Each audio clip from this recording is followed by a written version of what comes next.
La chaîne Astronico s'est fait hacker et le ravisseur lui a effacé plus de 130 000 vues, enfin à travers les vidéos qu'il a effacées. Donc on cherche qui c'est, hein. Moi je suis sûr que c'est encore un Chinois au fin fond de la Côte d'Ivoire, voilà, qui a dû effacer. Mais enfin, je compte sur la solidarité de la communauté. Si vous pouviez aller sur sa chaîne, je vous mettrai ça en description. Et puis regardez 2-3 de ses vidéos, il y en a certainement une ou deux qui sont pas mal. Voilà, j'aime bien un petit peu tacler quand même. Oh putain, qui c'est qui m'attaque? Guillaume Grenet? Qu'est-ce que c'est que ce bordel? Putain, qu'est-ce que c'est que ce bordel?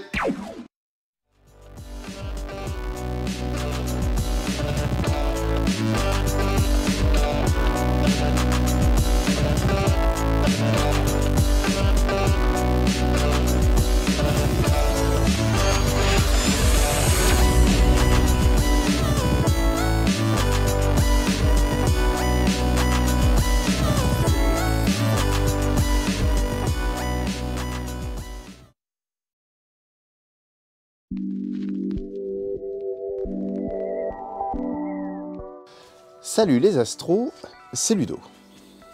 J'aimerais revenir avec vous sur les dernières semaines de test, sur le Rho Ackermann Schmidt Astrograph 11 pouces, ou alors le Rasa 280 mm.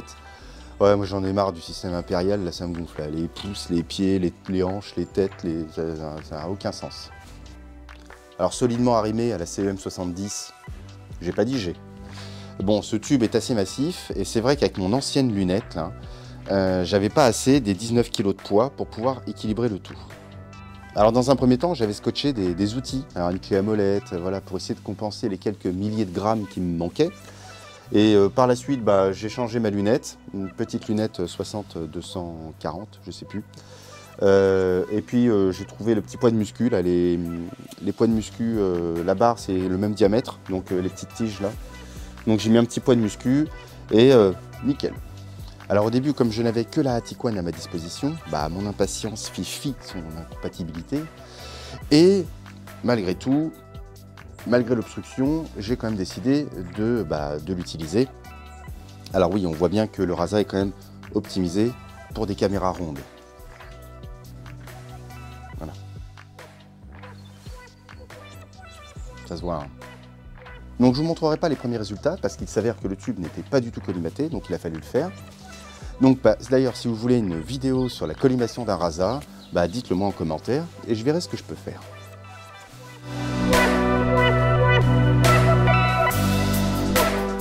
Alors oui, la Hatiquan m'a quand même donné des résultats, mais avec l'obstruction générée, je savais que je n'utilisais pas le plein potentiel du tube. On m'a donc prêté une QHY 183 AMC, enfin je l'ai un peu saoulé pour qu'il me la prête. Alors pour ceux qui ne connaissent pas, c'est l'équivalent de la ASI 183 MC, je crois, chez eux, je crois qu'ils font ça. Donc c'est une caméra avec des tout petits pixels, 2,4 microns, caméra couleur bien sûr, 20 millions de pixels, et le capteur c'est un micro 4 tiers. Le souci c'est que ça me mettait un échantillonnage de 0,77, pour ceux qui se demandent qu'est-ce que l'échantillonnage, je vous renvoie à la vidéo sur l'échantillonnage. Donc ça m'obligeait à avoir un suivi impeccable, chose que j'ai eue. Mais bon, dans un premier temps, j'avais pas de fil, j'avais rien, j'ai juste mis la caméra, et obtenu un résultat brut de pomme.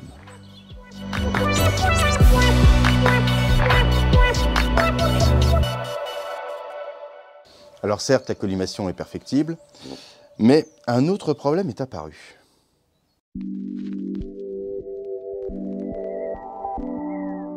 Les câbles de la caméra devant la lame de Schmitt vont générer des aigrettes disgracieuses.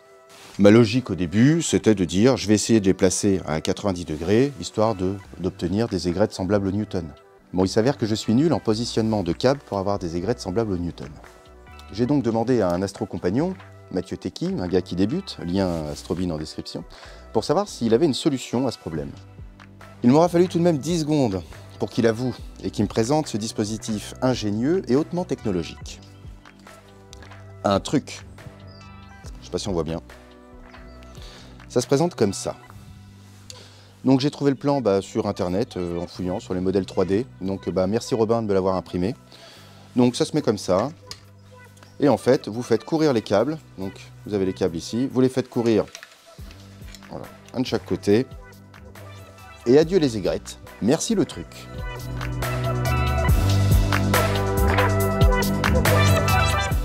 Me voilà donc reparti dans mes tests, surtout pour améliorer mon suivi, chose faite. Jusqu'à ce qu'Antoine me parle de sa dernière acquisition. Il a acheté un filtre L-Extreme. Une fois enivré de quelques litres de bière, Antoine me prête son filtre L-Extreme afin que je le testasse. Alors pour pouvoir mettre des filtres sur le Rasa, il faut un tiroir à filtres. Donc Pascal en avait un, il avait le dos tourné. Merci Pascal. Alors pour ceux qui l'ignorent, le filtre L-Extreme, c'est un filtre qu'elle vend en poupe en ce moment. Voilà, beaucoup l'utilisent, beaucoup en sont contents. C'est un filtre qui cumule deux bandes passantes, le HA et le O3, en 7 nano. Alors pareil, si vous voulez une vidéo sur le filtre L-Extreme, pourquoi pas, ça me coûtera quelques litres de bière, mais je pense qu'Antoine ne demande que ça. Malgré tout, j'ai trouvé une étude sur le filtre L-Extreme et il s'avère qu'il n'est pas efficace à F2. Il est plutôt donné pour des ouvertures supérieures à F4, donc F4, F5, F6.3, voilà, etc. Et dès lors que vous êtes plus ouvert que ça, donc F3.5, F2, le taux de transmission chute. Mais qu'importe, moi j'expérimente. Un filtre L-Extreme, ouverture F2, on y va.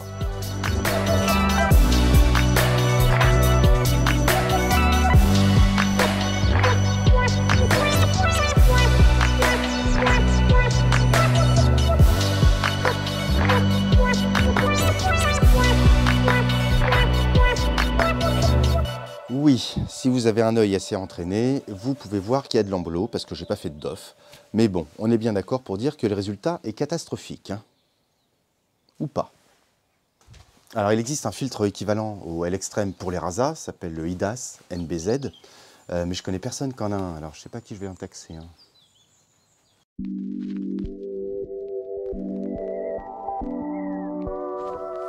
Alors me voilà sans filtre parce que Antoine avait repris ses esprits. Sans tiroir à filtre, parce que Antoine avait repris ses esprits et que le tiroir à filtre ne servait plus à rien.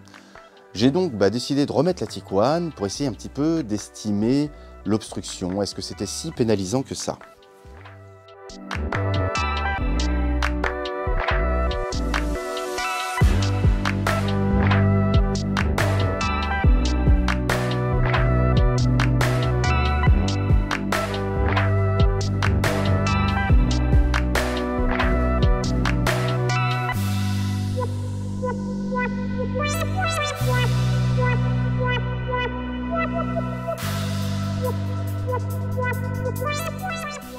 Alors oui, il y a des aigrettes. Pourquoi? Parce que là, la Tiguan est trop grosse et que les câbles qui sortent ne peuvent pas s'adapter sur le truc. Quoi qu'il en soit, la photo est potable. Mais qui peut le plus, peut le moins. Jamais compris cette expression, tiens d'ailleurs. J'ai donc renoncé à la Tiguan sur le Rasa pour me concentrer sur la QHY. Et comme j'avais vu la vidéo sur les divers stands de pause, je me suis dit, tiens, je vais m'amuser et je vais voir ce que ça donne.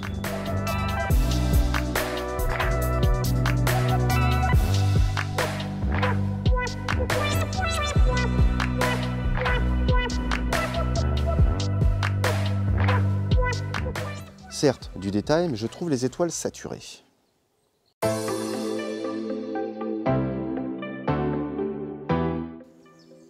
Et si j'essayais les panneaux?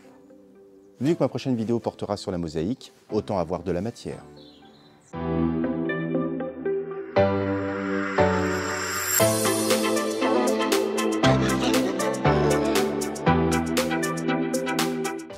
Oui, il y a des aigrettes parce que j'avais mal mis un fil. Mais bon, ce qui est marrant avec les panneaux, c'est que plusieurs heures peuvent séparer le premier panneau du deuxième. Et je ne sais pas si vous vous rappelez l'humidité qu'on a eue il y a 15 jours, mais premier panneau nickel et le deuxième complètement embué. Malgré tout, c'est marrant, j'ai quand même assemblé.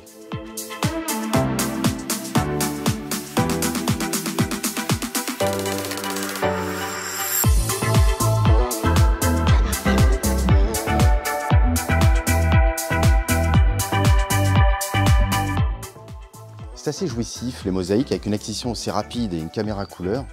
Me manque un filtre malgré tout. C'est pour ça, abonnez-vous, les tickets resto, etc.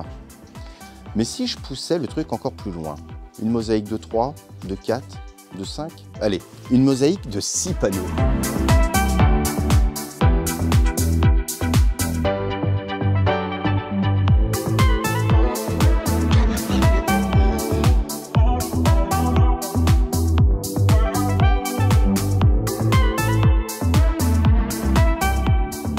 Je sais, les images ne sont pas calibrées, c'est pour ça que je ne les ai pas publiées.